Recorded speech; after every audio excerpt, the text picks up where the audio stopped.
And now, for the next few minutes, as the Doak burns. The Trail of Tears leads the wounded Seminoles back home to the Doak to take on a familiar foe, the Clemson Tigers. Clemson is the polar opposite of Florida State.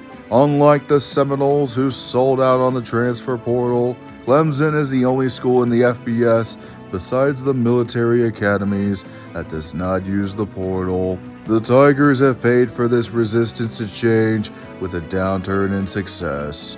The once mighty Tigers have gone from national champion shoo-ins to fringe contenders. The ass-pounding from Georgia in Week 1 further cemented this, but they are not pushovers. Far from it. For the week after, they did more damage to Appalachian State than Hurricane Helene. Since the Tigers have been on the prowl with dominant victories over NC State and Stanford. At number 15 in the rankings, they are still in the hunt for a playoff spot. The same, of course, cannot be said for Florida State. On our last episode, they were ran over by the freight train known as the Pony Express. The SMU Mustangs beat the Seminoles with complete domination on both sides of the ball, proving once again that this team has completely checked out. DJU had a QBR of 13.2 and threw 3 interceptions, including a pick 6. However, after the game, it was revealed that DJU found a credible excuse to be bad for once. He broke his finger. After extensive surgery, it was revealed prior to kickoff that he may indeed miss the remainder of the season.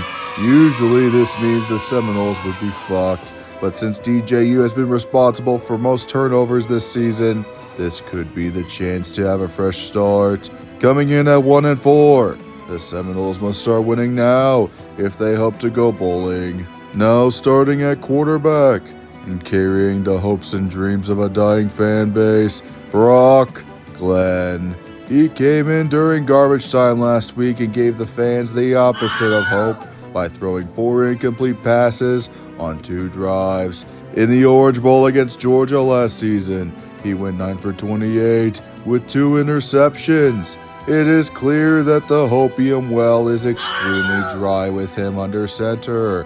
However, there is a chance he can come out and prove the haters wrong and have a career game in an upset over Clemson. Will he be able to do this?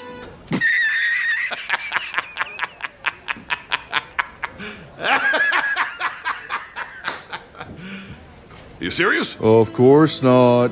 It's Brock Glenn, and he fucking sucks.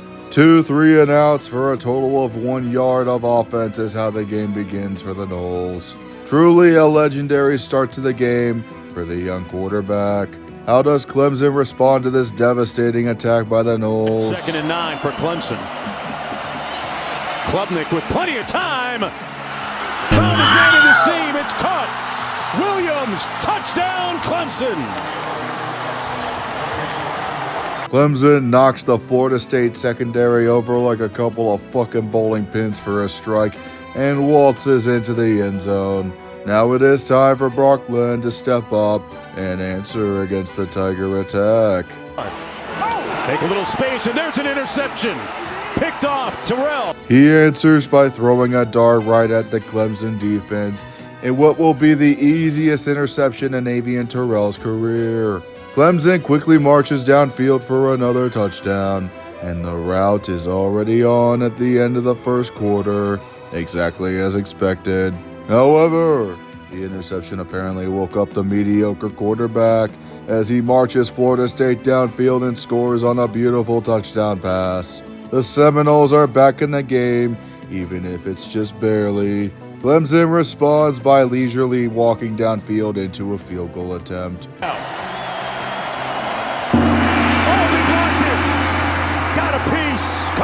Incredible. Florida State finally shows life with a blocked field goal, only to go 3-and-out on offense. As we go into the half, despite Florida State only being down 2 scores, the Noles begin to show some fight. Yes, they went 3-and-out, and let Clemson score a field goal before the end of the half. But the mighty Seminoles, drawing upon the strength of their ancestors, are poised to string together a comeback and take the lead late in this game.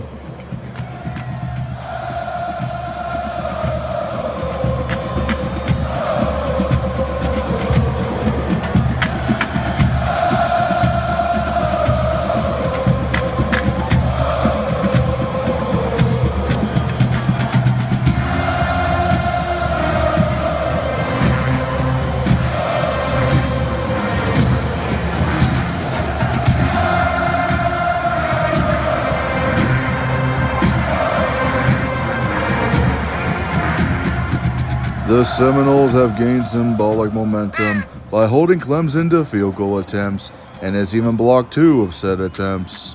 Brock Lynn even settled in and drove the Noles downfield to throw another touchdown. As the old saying goes, it ain't over till the fat lady sings. If only she hadn't started to sing before the game even began, as the Seminole defense never made it off the damn bus. Clemson marches right downfield for another field goal, and the Seminole offense dies on the following drive. Another field goal by Clemson caps off this dull display of football as the Tigers easily defeat the Seminoles. The hopes and dreams of Seminole fans are long dead. Now it is only the hope that they don't have a losing season and can make a mediocre bowl game. As the Seminoles make the long march on their trail of broken bodies to Durham, North Carolina next week to play the Duke Blue Devils, we have run out of time as the Doak burns.